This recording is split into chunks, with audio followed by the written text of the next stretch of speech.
মুহতারাম হাজিরিন, উমাইয়া খলিফা এক নাস্তিক তার দরবারে এসে বলল, আমি আল্লাহকে বিশ্বাস করি না, আল্লাহ বলতে কিছু নেই, নাউযুবিল্লাহ।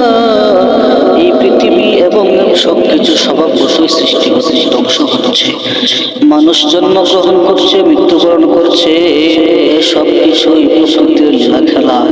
এখানে সৃষ্টিকর্তা বলতে কেউ নেই, এবং সে সকল মুসলমানদের প্রতি চ্যালেঞ্জ ছুড়ে দিল, কেউ পারলে প্রমাণ করুক যে সৃষ্টিকর্তা আল্লাহ আছেন।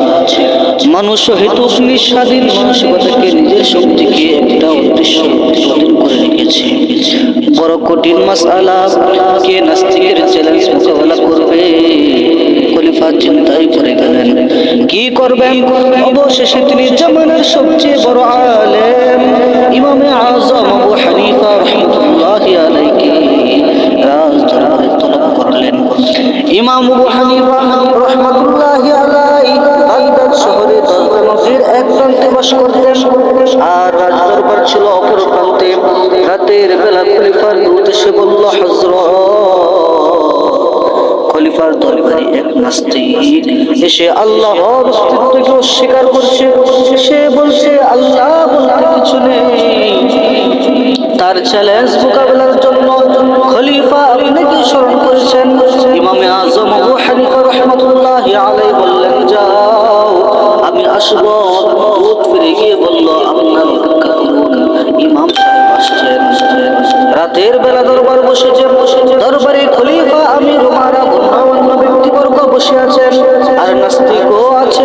সকলে অপেক্ষা করছে ইমাম সাহেবের আগমনের জন্য, কিন্তু ইমাম সাহেব আসছেন না। রাত গভীর, 12টা বেজে গেল, ইমাম সাহেবের কোনো খোঁজ খবর নেই।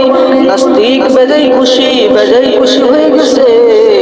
নাস্তিক মনে মনে ভাবতেছে, ইমাম সাহেব ভয় পেয়েছেন, আমি নাস্তিক যেন জিতে গেলাম।